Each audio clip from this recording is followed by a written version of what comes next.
Hi, I'm George the Weather Dad, and it's time to take a look at your upcoming week's weather. Now, for the most part, we haven't had much summertime heat, but I think that's going to be changing as we work our way into the latter part of this upcoming week. But first, we're still dealing with a couple areas of high pressure. You can see them there, bringing in a northwesterly flow of air, some cooler air, and some clouds around. We call the clouds that are developing instability clouds. The air is cool, the sun incredibly intense since we're only about a week or so away from the first day of summer, and because of that, we'll start the day off on a sunny note, and then the clouds will build as we head on in the afternoon. Don't really expect much in the way of rain over the next couple of days because of that, but these two areas of high pressure will push its way towards the east. We'll get a return flow, and you see the warmer temperatures there off to the west. They're starting to build some warmer temperatures here on Wednesday. You see that area expanding towards the east.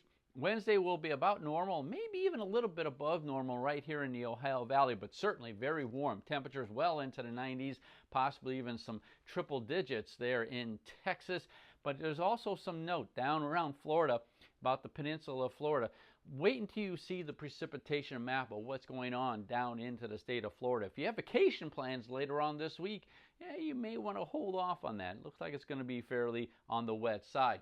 Here on Thursday, that area of heat really expands all the way to the east coast. High pressure sitting over top, lots of sunshine. Again, notice what's going on down here in Florida. Temperatures are going to be somewhat cooler than normal.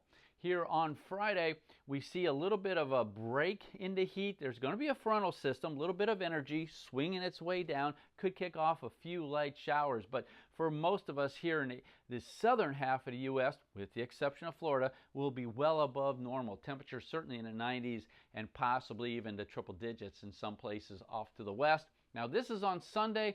Notice that little wedge there of yellow there in the Appalachians. That's that front there on Friday. That's going to give us here in the Ohio Valley maybe a couple of showers. And that will keep on pushing east. But with the sun so intense, it will come out on Sunday and temperatures will warm up again well above normal. Now, as far as precipitation is concerned, here we go on Tuesday. Look what's going on down in Florida. This is on Tuesday, very wet, especially the southern half of the peninsula, Tampa Bay, Orlando southward. And then we have that little bit of energy up towards the north. But by Wednesday, most of the country will be dry. A couple of showers there in Texas. Again, notice what's going on down in the state of Florida. That's on Wednesday. Thursday still stays wet there. Here's that little bit of energy moving through the Great Lakes region. This is going to be on Thursday. Notice what happens here on Friday.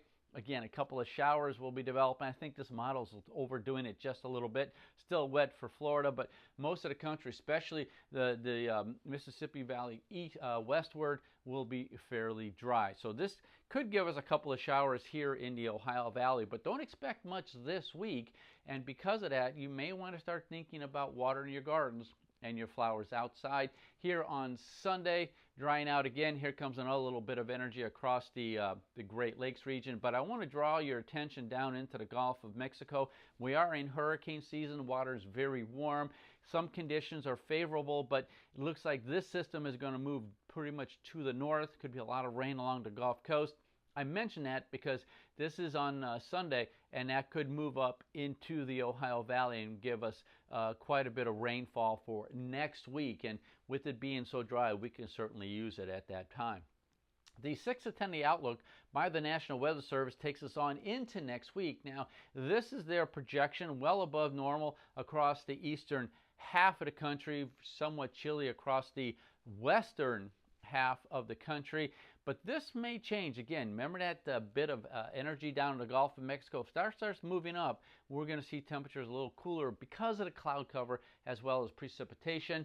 Here's the 6 to 10 day outlook showing near normal but above along the Gulf Coast, but I think this may migrate a little bit further north for next week. Again, we're going to have to keep an eye on that for the most part. A little bit wet across the northern Great Lakes region. So we're starting off cool this week. We're going to end up pretty much like summertime heat, but not much in way of precipitation. So once again, start thinking about watering your gardens. I'm George, the Weather Dad.